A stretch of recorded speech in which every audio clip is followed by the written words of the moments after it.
It's blue like the Atlantic and I'm going down like the Titanic. It's blue like the Atlantic and I'm going down like the Titanic. Throughout his life, he has written over 37 plays and a lot of poems and sonnets.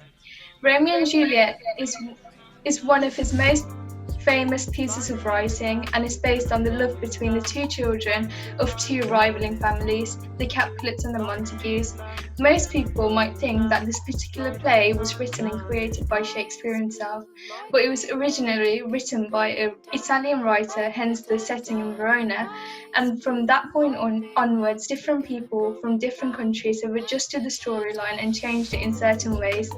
The Italian writer who originally came up with the plot got a lot of inspiration from the things that happened around him, so it's possible that this play might have some truth in it.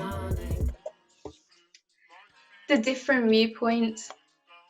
It was written approximately 430 years ago. Back in those days, they would have had very different traditions and beliefs. During the Elizabethan era, arranged marriage was very common within the upper class and middle class families. Therefore, it wouldn't have been a shock for the audience during those times to see that Juliet is being forced to marry Paris in the play. However, in contrast, the modern day audience is likely to be dumbstruck and astonished to find out that upper class families thought of marriage more as a business deal or something to profit from, rather than two people finding love and joining as one. Arranged marriage is still conducted in some countries, but is very uncommon in the European countries. The role of women. During the Elizabethan era, women were seen as property or shadow of men. They were never given a voice or a right to speak for themselves. Instead, they were protected and cared for by their fathers, and after marriage, this responsibility would have been handed over to the husband. It was a patriarchal society. The only role women had to play in society was to become mothers and look after their children, husband, and household. They were not given a political voice, and it was rare for women to have a job. Women were also seen as incapable and weak. If a woman was not married, she would have been seen as a disgrace to her family and a failure. During these times, women would not have been able to survive in the world without a man to hold her up and support her. So, from a very young age, she will continuously be taught about how to do housework and cleaning. They wouldn't even be able to get a proper education. Most women weren't even able to read or write. This was another reason why women had to be married. As we see from the picture to the left, women were also expected to be fashionable and pretty. Overview of Romeo and Juliet. Romeo and Juliet is a play which is conducted in Verona, Italy. It's based on the two protagonists of the play who were willing to die for each other. At the start of the play, we are able to see from the prologue that love is always accompanied by hate and conflict.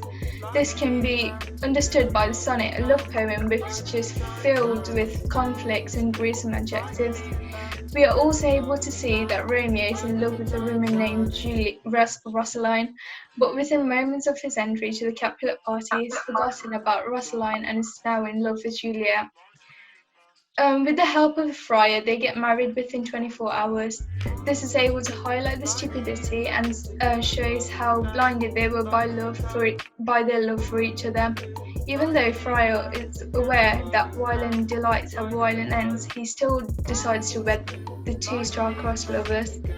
Some audience might believe that he wanted to end the feud between the two families and be honoured for his acts, but others might believe that he was trying to act as a guardian or parent and fulfill their wishes. Throughout the play, we are also able to see that both Romeo and Juliet turn to Friar and the nurse for help. This is due to the fact that they feel as though they are unable to talk to their parents. We see that Juliet refuses to talk to refers to her own mother as the Madam and Ladyship. This is able to suggest that the children do not have a good relationship with their parents. It would have been possible for the characters to avoid their untimely death if they had a strong relationship with their parents and were able to talk to them freely. but instead they threaten to kill themselves every time something happens to keep them apart. Eventually, it does end with the death of the two star-crossed lovers taking their own lives. However, this was able to end the feud between the two families, and there was peace at last. That's it. Eyes blue like the Atlantic, and I'm going down like the Titanic.